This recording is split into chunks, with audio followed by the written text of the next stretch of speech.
So in 2013, knowing one programming language reasonably well was enough to get through most campus placements at India's top IT companies. In 2026, the first round of interviews at those same companies is a complex application to build in just 24 hours. The door looks the same, but you know what? The door is now completely different.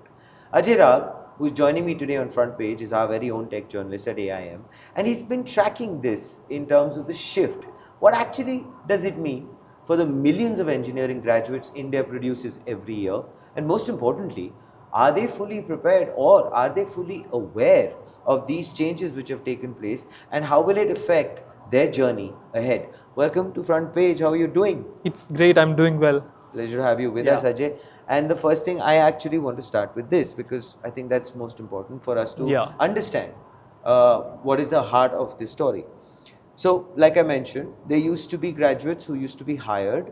Then there would be extensive training programs which would be set up by these IT companies internally for these graduates.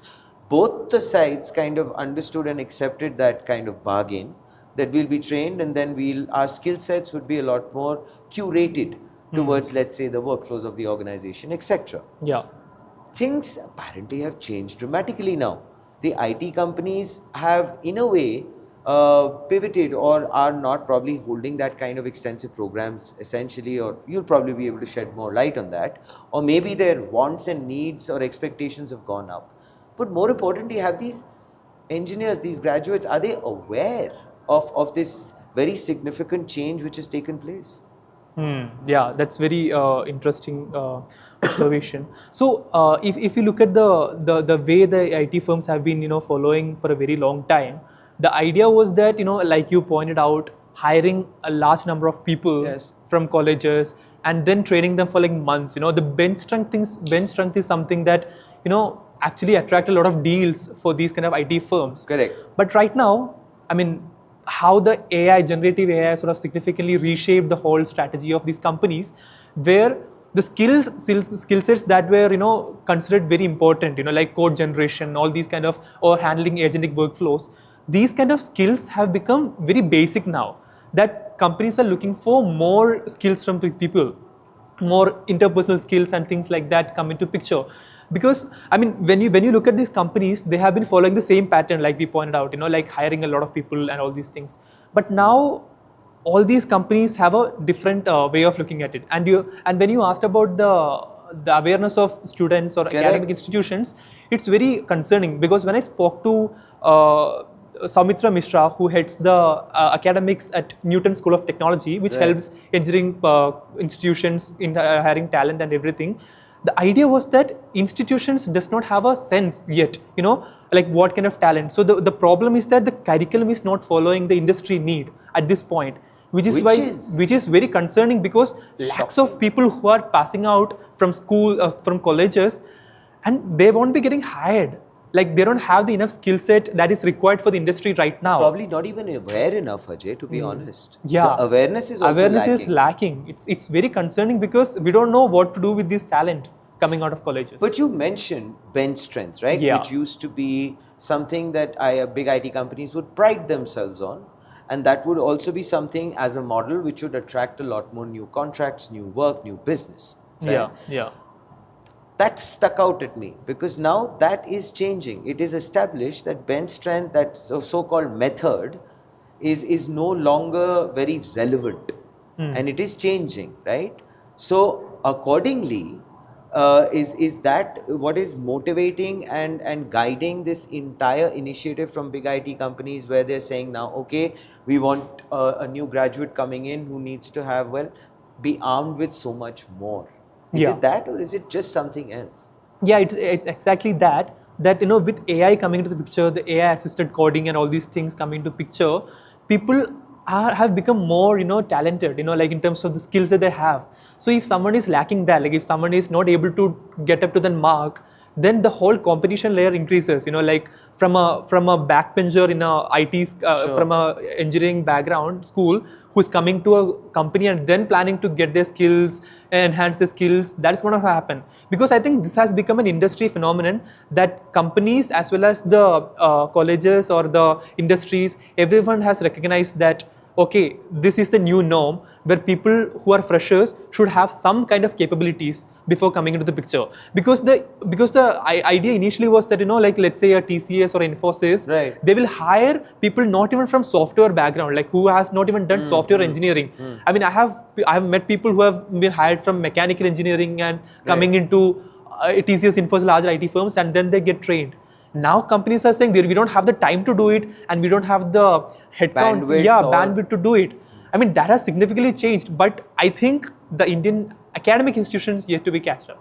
But okay, tell me this then. I mean, logically speaking, even if there is, as per this new sort of avatar that is we are seeing, why wouldn't the big IT companies communicate this to the institution? I'm not understanding that, because it's not like fair. I mean, the need will be there for it might be coming down, headcount might be coming down, but honestly speaking, would it not help for their further kind of corridors to at least have that sense of information flowing back to the institutions, educational institutions, that okay, this is a change which has happened, now we need this kind of talent coming in. It is only going to help them, no? Then why has that the communication is happening where we have only reported about multiple partnerships between IT firms and larger education institutions. That's happening. But why I asked is, you said that you spoke to this expert and they were not aware or whatever. That's why I asked. Yeah. That's what I'm saying. So the academic institutions, the curriculum has been been followed for a very long time, and rapidly changing that curriculum is not very easy, because the professors who are teaching them, the resources that they have, all these things cannot be changed overnight. So that's a long due process. But the problem here is that when this is lagging, if the industry is going at a rapid pace, then it will be very difficult for the students to catch up. True. So I think actions are happening, but the experts that I spoke to is saying that the actions should be done quicker, at the same pace of where the industry is moving right now. Which brings me to this, since you mentioned actions, here's something which I want to read out to you, which is this 30 to 35% entry roles which have been automated. Now, Team Lease Digital, right? They project AI will automate 30 to 35% of entry-level IT tasks. Okay, this is the statement they've made. Now, do you feel this is like almost like a cliffhanger for the newer people coming in, or for that matter, the graduate entering the industry today? What is the honest picture of what are they now walking into? No, it's more of a narrow staircase where people, the number of people required will be less. But also I want to point out one more number that Team Lease Digital has shared, which is that only 15 out of this 30 to 35% that you mentioned, only 15 to 20% will be gone. The jobs will be gone.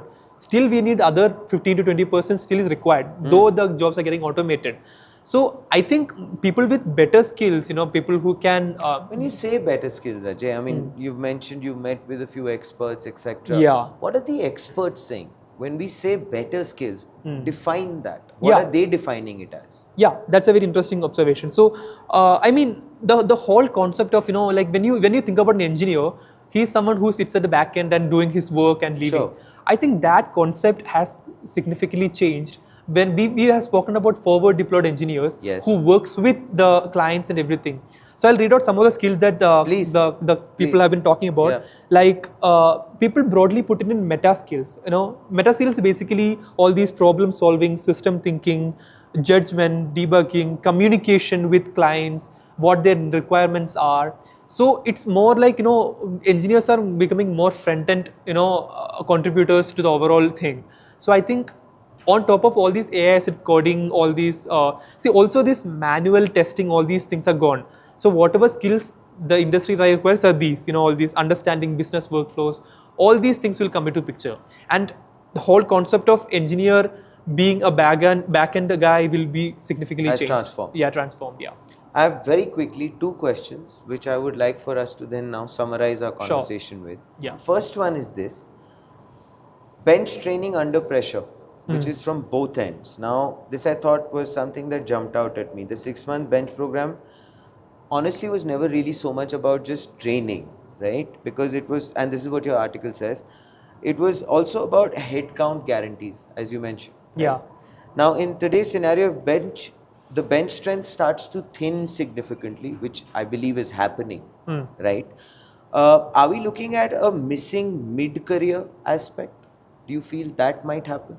Yeah, the most more concerning thing is that, you know, when we have less number of people getting hired at an entry level, what will happen to the managers of the next generation, Absolutely. like next few years?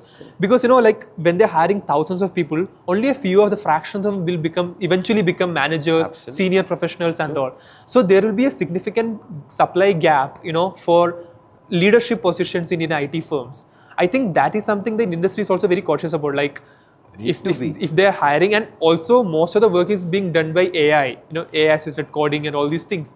So what really will stand out, you know, like who will stand out? And we have multiple IT firms. Yeah. So who is going to lead them is a big question to, you know, because the senior to junior ratio has been shrinking very, very much and recently. That's a big gap. It's a big gap. Again, I think it happens in all other industries also, wherever fresher hiring is sort of, you know, getting declined. Okay, fair. So that's one thing which probably will be an alarm bell, which I'm pretty sure is already sounding. Yeah. Finally, I have to ask you this, Ajay, and I want you to weigh in with probably the expert opinions, with probably whatever you've heard, because this is an important one. What do the graduates do from here on? We've established that the educational institutions are moving, are trying to make the changes, but as they have voiced their pain area, which is they're not moving at that pace. Fair. I mean, given today's day and age in terms of the way information floats around, I'm pretty sure graduates are kind of aware that, you know, this training program method is no longer there. Yeah. But what do you feel? What do the graduates need to do? What are the experts saying? Yeah, I think students cannot really rely on academic institutions, because there's a lot of resources available outside also. I think they have to upskill themselves. Some of the key areas that they can focus on is, you know, to build real world projects. You know, whatever like they will be building after 6 months of bench training, they have to start doing it before getting into a job. Like, you know, maintaining GitHub portfolios, or using AI code assistants effectively. All these things, you know, like understanding cloud platforms, APIs, all these things, you know, people will get exposure to once they join the companies as of now. But I think that has had to significantly change, where people have to upskill themselves before getting into these jobs. So I think that's what the industry also has been saying. Fair enough. Well, Ajay, thank you so much. This discussion of ours will obviously keep continuing.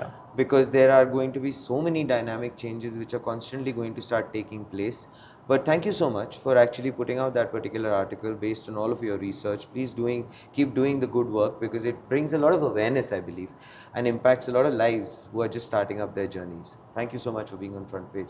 Well, there you have it, ladies and gentlemen. As per Ajay Rag and his article on the Analytics India magazine, it seems, yes, the IT companies have decided that they are not going to go with the old model in a big way.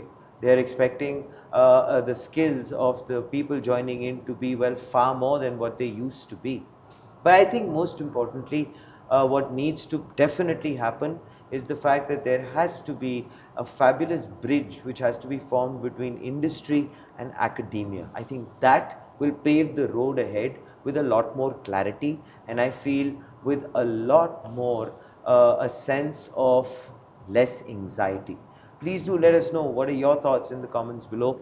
This, ladies and gentlemen, is Front Page by the AIM Network. And please also do let us know if you want us to explore a lot deeper as far as what the road ahead looks like as far as people starting off their journeys are concerned, because I feel, yes, it's extremely important, and we take it very seriously here in Front Page, and we'll be more than happy to bring whatever that we can as far as our expertise is concerned, from the experts, etc., in terms of what it's looking like.